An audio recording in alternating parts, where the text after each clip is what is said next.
Bonjour à tous, bienvenue sur la chaîne Industrie 4.0 et Agriculture connectée. Nous poursuivons notre série de vidéos sur le logiciel Code 6. Nous avons la version V3.5 SP19 page 7. J'ai fait un nouveau projet pour créer un projet.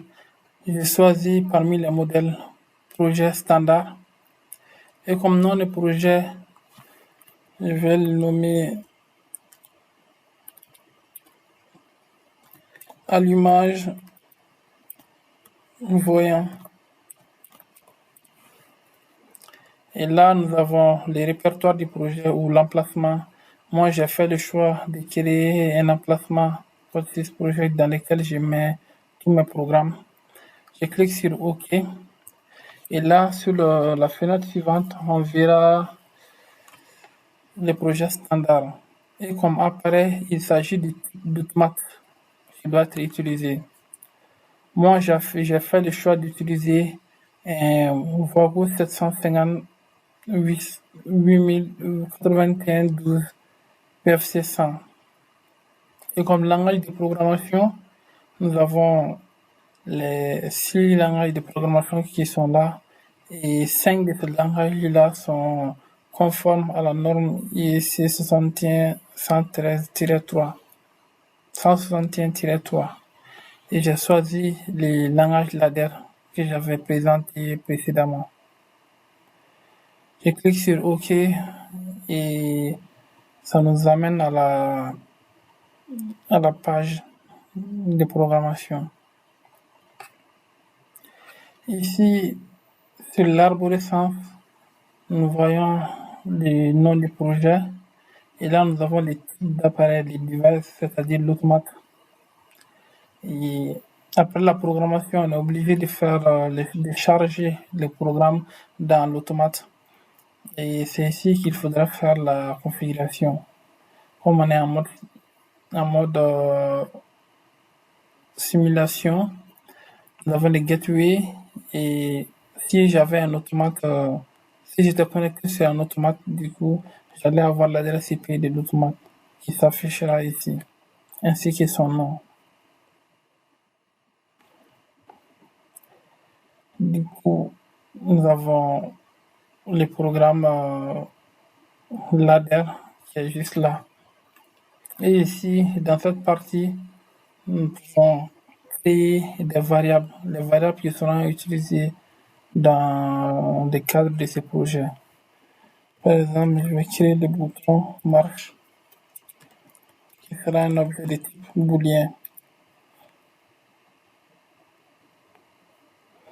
Du coup, j'ai créé 5 variables dont 3 boutons. Nous poursuivons toujours en ladder. Et là, je crée un contact de type marche, un contact normalement ouvert. Ensuite, un contact normalement fermé. Je vais appeler si contact marche. Je vais lui affecter la variable marche. Et sur le normalement fermé, je lui affecte la variable arrêt.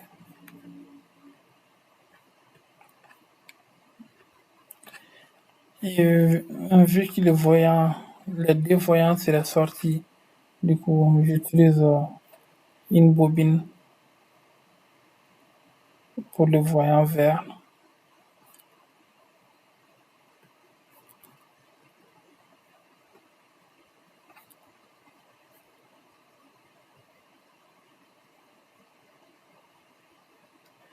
Et je vais faire l'auto-maintien.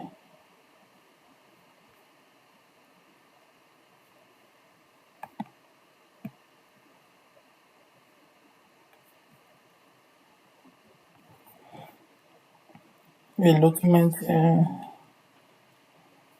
il s'appelle voyant vert.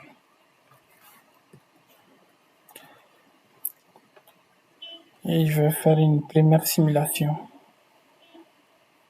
Je remarque deux erreurs. Ok, elles ont disparu. Je vais faire la compilation du programme pour voir si ça marche. Ensuite, je me mets en mode simulation parce que j'ai pas l'automate en physique. Je fais se connecter. L'application n'existe pas. Voulez-vous créer, procéder au téléchargement? Je fais oui.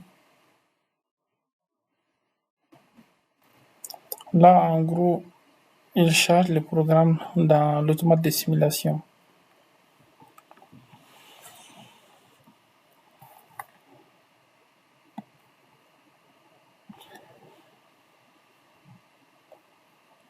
L'automate, il est connecté en ligne, mais il est en stop du coup.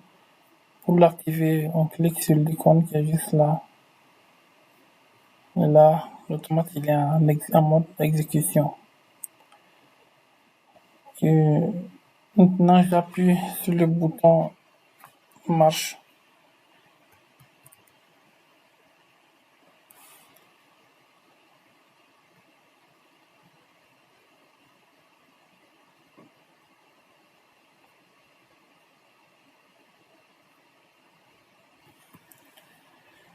Là, vu qu'il est en marche du coup, le voyant vert, il s'est allumé.